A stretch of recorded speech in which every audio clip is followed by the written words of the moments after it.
এক কথায় বলতে গেলে Redmi 10C ফোনটাকে শুধুমাত্র পানির দামে লঞ্চ করা হয়েছে বাংলাদেশের মার্কেটে। আপনারা হয়তো ইতিমধ্যেই জানেন যে 12,999 টাকা থেকে শুরু হচ্ছে Redmi 10C ফোনটার প্রাইসিং। তো এই প্রাইস পয়েন্টে এই ফোনটা আপনাদের জন্য আদৌ ভালো হবে কিনা এবং ফোনটার মধ্যে কেমন জিনিসপত্র থাকছে তা নিয়ে জানাচ্ছি আজকের পুরো ভিডিওতে।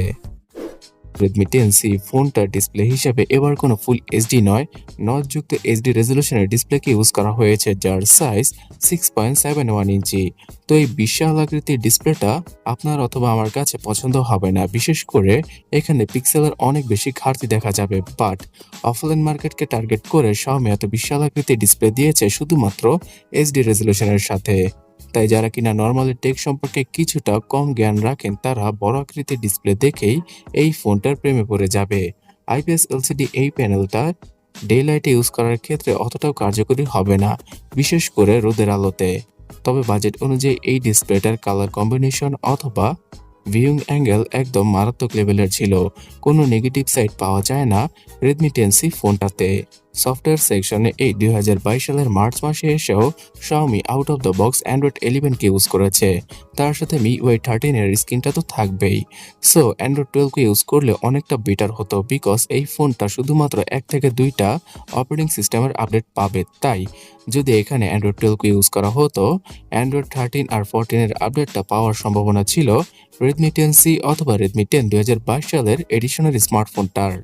তবে যাই হোক, আগামী 3 থেকে 4 মাসের ভেতরে Xiaomi প্রমিস করেছে এই ফোনটাতে অ্যান্ড্রয়েড 12 এর আপডেট চলে আসবে এবং MIUI 13 এর কিছুটা লাইটার ভার্সনকে ইউজ করা হয়েছে Redmi 10C স্মার্টফোনটায়। এই ফোনটাতে আপনারা ভার্চুয়ালি র্যাম এক্সটেন্ড করতে পারবেন, তবে ফ্লোটিং উইন্ডোর মতো ফিচারটা পাওয়া যাবে না Redmi 10C ফোনটাতে। এবং ফিচার হিসেবে ওয়াইফাই পাসওয়ার্ড কিউআর কোডের মাধ্যমে শেয়ার করা, 3 finger screenshot, long screenshot, app lock, dual স্পেসের ফিচার, এই সকল টুকটাক ফিচার তো পাওয়াই যাবে MIUI 13 এ। অবিকল MIUI 12.5 এর মতোই সব ধরনের ফিচার রয়েছে এই ভার্সনে। তবে এখানে আপনারা কোনো নতুন উইজেট পাবেন না, যেমনটা কিনা চাইনিজ ভেরিয়েন্টে ছিল। পারফরমেন্স সেকশনে সবচেয়ে বড় চমক দেখিয়েছে রেডমির এই স্মার্টফোনটি। এখানে বাজেট অনুযায়ী কোয়ালকম স্ন্যাপড্রাগন 680 এসওসিকে ইউজ করেছে Xiaomi, যেটা কিনা মারাত্মক লেভেলের একটা প্রসেসর হয়ে যায় বাজেট অনুযায়ী, বিকজ এর আগে Redmi Note 11 স্মার্টফোনটাতে সেম এসওসিটা ছিল। সো সেই ফোনটা থেকেও 4 থেকে 5,000 রুপি কমে পাওয়া যায় Redmi 10C ফোনটা অথবা 2022 সালের এডিশনটা। পাওয়ার এফিসিয়েন্সির কথা বললে ফ্ল্যাগশিপ চিপসেটের মতোই 6 ন্যানোমিটার আর্কিটেকচারে তৈরি করা হয়েছে স্ন্যাপড্রাগন 680 এসওসিকে, তাই অবশ্যই খুব ভালো একটা ব্যাটারি ব্যাকআপও পাওয়া যাবে। আর সবগুলো কাজ খুব দ্রুতই সেরে ফেলা পসিবল হবে এই চিপসেটটার জন্য। এখানে 2.4 গিগাহার্টজের ক্লক স্পিড রয়েছে এবং জিপিইউ হিসেবে পুরনো Adreno 610 জিপিইউটা থাকছে। তাই পাবজি গেমটা আপনারা হাই গ্রাফিক্সে প্লে করতে না পারলেও যারা কিনা ফ্রি ফায়ার খেলে থাকেন তাদের জন্য এই ফোনটা বেটার হবে। তাছাড়া পাবজি গেমটা যারা কিনা জাইরোর মাধ্যমে প্লে করে থাকেন তাদের জন্য ব্যাড নিউজ, বিকজ এই স্মার্টফোনটাতে জাইরো সেন্সরটা নেই। থাকলেও সেটা ভার্চুয়াল জাইরো সেন্সর রয়েছে এবং সেটা দ্বারা আপনারা ভালোভাবে গেমিং করতে পারবেন না। আর বাংলাদেশের মার্কেটে 464 এবং 4128 এই দুইটা ভেরিয়েন্টের সাথেই Xiaomi তাদের 10C স্মার্টফোনটাকে অফিসিয়ালভাবে লঞ্চ করেছে। এখানে 6GB র্যামের কোনো ভেরিয়েন্টকে আনা হয়নি। এই স্মার্টফোনটাতে ডেডিকেটেড সিম স্লটের মাধ্যমে দুইটা সিমের পাশাপাশি একটা এসডি কার্ডকে ইজিলি ইউজ করা পসিবল। আর এখানে UFS 2.2 এর ইন্টারনাল মেমোরি থাকছে। সো রিড এবং রাইটের স্পিডটা অনেক বেশি ফাস্ট হবে বাজেট অনুযায়ী। আপনারা যদি 4GB র্যামের ভেরিয়েন্টটা কিনেন তাহলে হয়তো সবচেয়ে বেটার হয়, বিকজ এই ফোনটার 4GB র্যামের ভেরিয়েন্টটা অনেকটা চিপ প্রাইসে লঞ্চ করেছে Xiaomi। ক্যামেরা সেকশনে মোটামুটি লেভেলের ক্যামেরা সেটআপ দিয়েছে Xiaomi ফোনটার পেছনে। 50 মেগাপিক্সেলের ডুয়াল ক্যামেরা সেটআপ থাকছে এই ফোনটার রিয়ার সাইডে। এখানে স্যামসাং এর 50 মেগাপিক্সেলের মেইন সেন্সরটার পাশাপাশি 2 মেগাপিক্সেলের একটি ফালতু ডেপথ ক্যামেরা সেন্সর রয়েছে, যেটা হয়তো তেমন কোনো কাজেই আসবে না। আর এই 50 মেগাপিক্সেলের মেইন ক্যামেরা সেন্সর দ্বারা সর্বোচ্চ 1080p রেজলিউশনের 30 fps এর ভিডিওগুলো শুট করা পসিবল, বিকজ স্ন্যাপড্রাগন 680 এসওসিটা এর বেশি সাপোর্ট করেই না। পেছনের দিকের ক্যামেরা ডিজাইনটা দেখলে অনেকেরই ফালতু মনে হতে পারে আমার মতো। ঠিক আগের Redmi 9A ফোনটার ক্যামেরা ডিজাইনকেই ইউজ করা হয়েছে ফোনটার পেছনে। শুধুমাত্র ফিঙ্গারপ্রিন্ট স্ক্যানার পর্যন্ত ক্যামেরা বাম্পের বর্ডারটাকে নিয়ে আসা হয়েছে, যেটা দেখতে অনেক বেশি অকওয়ার্ড লাগছে। তারা হয়তো ভেবেছিল যে আইফোন 13 সিরিজকে কপি করবে, বাট কপি করতে গিয়ে একদম ফালতু টাইপের ডিজাইন করে ফেলেছে Redmi 10C অথবা 2022 সালের এডিশনের এই ফোনটার জন্য। সো এই ডিজাইনটা আপনাদের কাছে কেমন লাগলো অবশ্যই কমেন্ট করে জানাবেন। হয়তো কারো কারো কাছে ভালো লাগতেও পারে। তাছাড়া Xiaomiর অবশ্যই উচিত ছিল Realme থেকে কিছুটা শিক্ষা নেওয়া, বিকজ Realme তাদের C35 স্মার্টফোনটাকে অবিকল আইফোন থেকে ইন্সপায়ার হয়ে তৈরি করেছে এবং সেই ফোনটা দেখতেও মারাত্মক লেভেলের লাগে। তাই বাজেট অনুযায়ী C35 স্মার্টফোনটাতে স্পেসিফিকেশন নরমাল থাকলেও সেই ফোনটা যদি Xiaomiর এই ফোনের বাজেট অনুযায়ী আসে তাহলে সকলেই C35 স্মার্টফোনটাকে পারচেস করে ফেলবেন চোখ বুজে।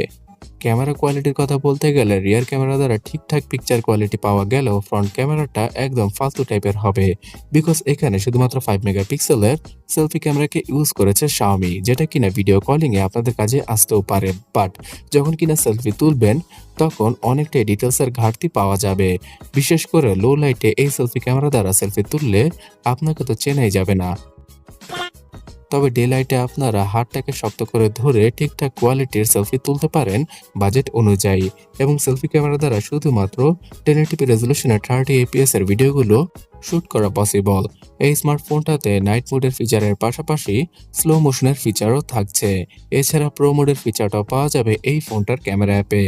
এই স্মার্টফোনটা ডুয়াল স্টোরেজ স্পিকারের সাথে আসে না, তবে 3.5mm headphone Jack, wifi, Bluetooth এবং আয়ার ব্লাস্টারের মতো সেন্সর পাওয়া যাবে ফোনটার উপরে।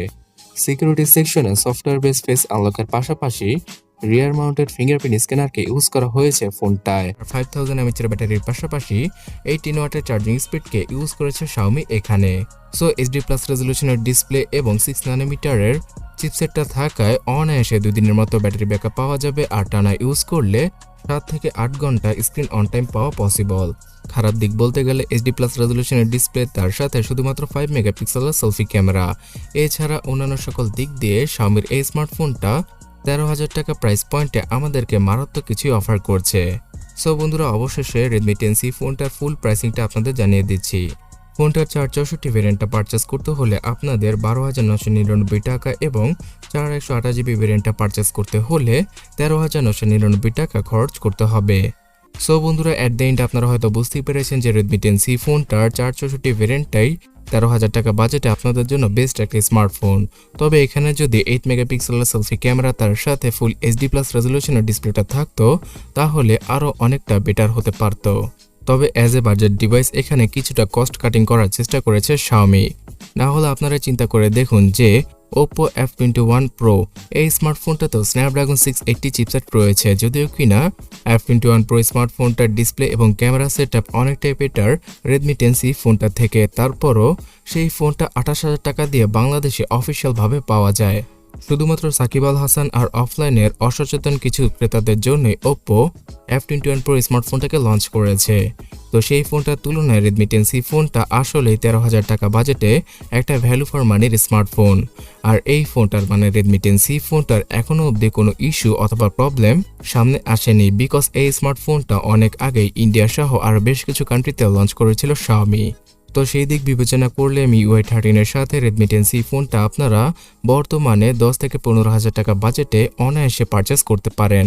তবে আপনার বাজেট যদি 15 থেকে 20,000 টাকা হয়ে থাকে তাহলে কোন ফোনগুলো আপনার জন্য বেটার হবে সেই সম্পর্কে জানতে এই ডান পাশের ভিডিওটাতে ক্লিক করুন অথবা কমেন্ট সেকশনটা চেক করুন, সেখানে আমি ভিডিওর লিঙ্কটা দিয়ে দিয়েছি।